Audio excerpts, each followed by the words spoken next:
South African authorities clamp down on alleged COVID-19 PPE corruption, by Satori News.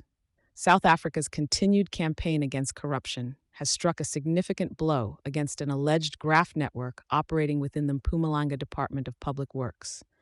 In a concerted effort to uphold the rule of law and curb criminal activities, the Asset Forfeiture Unit, AFU, of the National Prosecuting Authority, the Special Investigating Unit, SIU, and the Directorate for Priority Crime Investigation, HAWKS, have seized various assets and properties valued at about 52.6 million.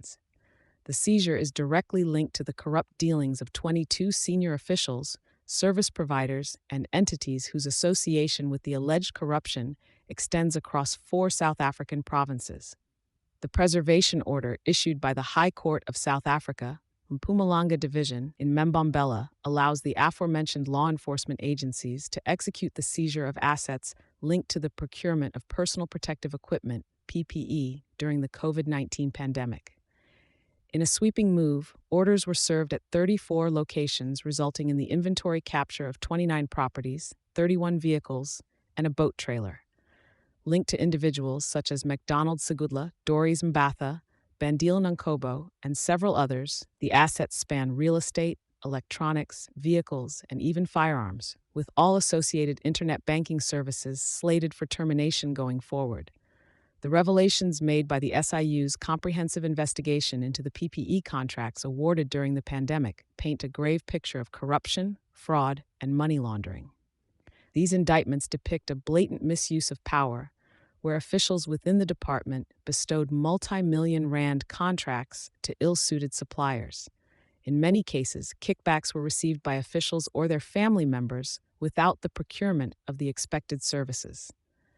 Subsequent to these findings, the case was referred to the NPA and Hawks for further probes, culminating in the arrests of both officials and service providers. They currently face trials at the Commercial Crimes Court on corruption, fraud, and money laundering charges. These aggressive legal actions stem from South Africa's national anti-corruption strategy and President Cyril Ramaphosa's directive to rigorously scrutinize all state institutional dealings regarding PPE procurement.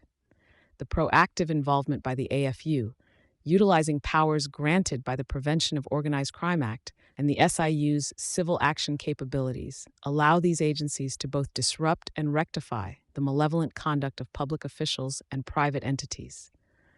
The preservation order is not only a significant step in condemning unethical practices, but serves as a deterrent by ensuring that crime does not pay. The seized assets and frozen properties serve as a tangible reclamation of funds owed to the people of South Africa and a reassertion of the government's intolerance towards any form of corruption.